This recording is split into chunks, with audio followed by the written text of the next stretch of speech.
Imagine a single mom, struggling to make ends meet, performs a small act of kindness, and it completely unravels her entire world. What if that one selfless gesture didn't just change someone else's day, but revealed an astonishing secret about her own seemingly ordinary life? You won't believe the truth that unfolded. The alarm went off at 5:45 a.m., long before the sun touched the narrow street outside Sarah's apartment. She stirred quietly, silencing it before it woke her 7-year-old son, Noah. The room was small, barely big enough for 2 beds, a dresser, and a shelf that bowed under the weight of storybooks. But it was home. She slipped into her uniform, a plain gray blouse, black trousers, and shoes worn thin at the soles. Her mornings were a blur of motion, packing lunches, combing Noah's hair, double-checking homework, and whispering gentle encouragements over cereal. "You'll do great today, champ," she said, smoothing his cowlick. He grinned, milk mustache and all. By 7:15, they were out the door. The bus stop was 2 blocks away, the pavement cracked and glistening from last night's rain. Sarah waited with Noah until the yellow bus arrived, waving as it disappeared around the corner. Then she exhaled, half love, half exhaustion, and started walking to the cafe where she worked. The morning brew wasn't fancy. Its bell above the door jingled cheerfully, and the smell of roasted beans filled the air. The regulars knew her name, though few noticed the dark circles under her eyes or the calluses on her hands. She smiled anyway, every day, because kindness was free, and she had plenty to give. Her coworkers admired her quiet resilience, but only she knew how tightly the bills fit together at month's end, how the rent check always came with a whisper of prayer. Between refilling cups and wiping tables, Sarah sometimes caught herself staring out the window at the passing world, wondering what it would be like to stop running, even for a day. And that was when she first noticed him. He came in every Wednesday morning, always around 9. Tall, early 40s maybe, in a simple jacket and worn jeans that somehow looked deliberate rather than cheap. He had calm eyes, gray, steady, observant. He never ordered anything fancy, just black coffee, always with exact change and a polite nod. There was nothing extraordinary about him, yet something about his quiet presence grounded the space, like still water in a busy stream. She only knew his name from the credit card he once handed over, Daniel Ross. It happened on a Thursday, after a particularly rough morning. The cafe was short-staffed, the espresso machine had broken, and Sarah's boss was in one of his moods. By the time Daniel walked in, she was juggling 3 orders and an apology. When she reached his table, she saw him searching his jacket pockets. His usual calm cracked for a moment. His wallet wasn't there.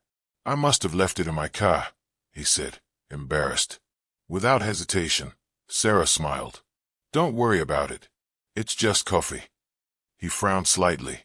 "No, please." "On the house," she said gently. "Everyone forgets things sometimes." She walked away before he could argue, her steps brisk but her smile genuine. It wasn't charity. It was kindness, plain and simple. She'd been in that place before, the one where even a few dollars felt like the world tipping against you. When Daniel returned a few minutes later with his wallet, he insisted on paying double. She refused. "Next time," she said. Something softened in his expression. "You really mean that, don't you?" "I do," she replied, unaware that she'd just turned a routine exchange into something neither of them would forget. He lingered a moment longer than usual that day, asking how long she'd worked there, how old her son was, if she ever took time off. She laughed. "Single moms don't get time off. We just change scenery." Daniel smiled at that, a quiet, knowing smile, and for the first time, Sarah saw a flicker of something behind his calm exterior, a loneliness that mirrored her own. Over the following weeks, their paths kept crossing, sometimes by chance, sometimes not. He started coming in on other days, sitting in the same corner, reading or typing on a slim laptop that looked far too expensive for a man who dressed so simply. Sarah noticed small things, a wristwatch with a subtle logo she'd once seen in a magazine, a pen of brushed gold, a phone that seemed newer than anything sold in local stores. But she dismissed it. Maybe he'd saved up, or maybe it was a gift. When she joked about his mystery job, he smiled. "Let's just say I work in management." She didn't press further. In her world, you learn not to pry. People's stories were like wounds. You didn't open them unless invited. Their conversations grew warmer. He'd ask about Noah's school projects, and once brought him a small puzzle box from a client overseas. Sarah hesitated before accepting, unsure if kindness that generous could come without strings. But Daniel's sincerity never wavered. To her, he was simply a good man who saw her humanity in a world that often looked past her. She didn't know that the car he parked a few blocks away was worth more than her building, or that the management job was a vast understatement. The truth came out on an ordinary Saturday, because that's how truth usually arrives. Sarah had taken Noah to the community center, where a charity event for local families was being held. The flyer had promised free groceries and small scholarships for kids. She almost didn't go, embarrassed by the thought of needing help, but Noah's excitement won her over. The room buzzed with chatter and camera flashes.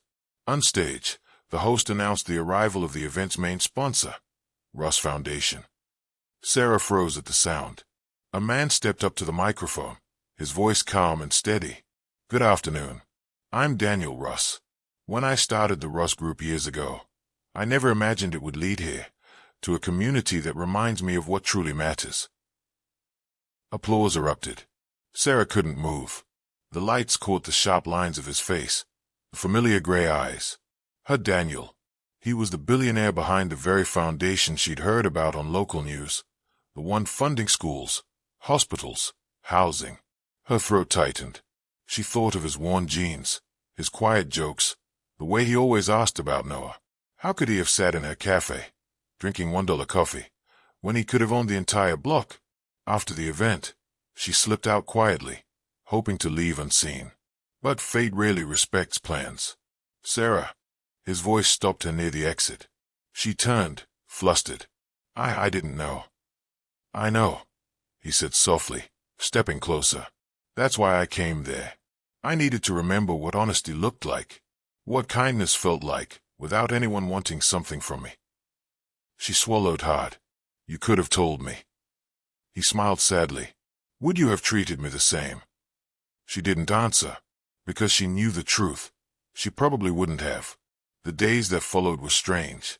The news spread quickly. The cafe buzzed with gossip. "Did you hear?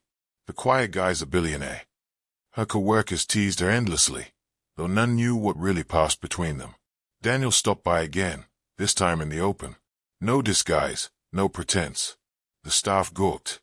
Sarah just stared at the counter, unsure what to say. "I miss your coffee," he said lightly. She crossed her arms.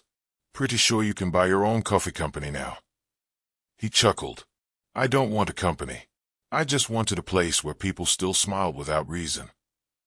Her defenses cracked. "Why me, Daniel? Why any of this?" "Because when I forgot my wallet, you didn't see a man with money or status. You just saw someone who needed a hand." His tone softened. "You reminded me who I was before all of this." In that moment, the distance between billionaire and barista disappeared. What remained were two people, both tired, both hopeful, both trying to make sense of the world. Over time, they began to meet outside the cafe. Sometimes for coffee, sometimes just walks through the park. He'd listen to Noah's stories, laughing with the easy warmth of someone who'd missed family life too long. He never offered to change her world overnight, and she never asked. What grew between them was slow, steady, built not on wealth, but on the same quiet kindness that started it all. Months later, as autumn painted the town in gold, Daniel opened a new community cafe under the Russ Foundation, staffed by single parents, with free meals for kids on weekends. He asked Sarah to manage it. She hesitated. "Me? I'm no manager." "You already are," he said. "You've been managing life when it gave you no manual." Standing beside him at the cafe's opening, Sarah looked at the sign above the door. The Daily Grind. "A tribute," he'd said, "to the unsung strength of those who wake early and give everything for others." As cameras flashed and applause filled the air, Sarah glanced at Daniel. There was no grandeur between them now, just a simple truth that kindness had built something neither of them expected. That night, after Noah had fallen asleep, Sarah stood by her window. The city lights shimmered like small promises. Life hadn't turned perfect. Bills still came. Mornings were still early, but something fundamental had shifted. She smiled, thinking of that first cup of coffee and how it changed everything. Because sometimes the richest people aren't the ones with fortunes in the bank, but those who give without counting. And sometimes, the simplest act, a free cup of coffee, a small kindness in a tired day, becomes the start of everything new. If you found this story moving, don't forget to subscribe for more tales of hope, kindness, and second chances. Every story here begins with a simple act of heart.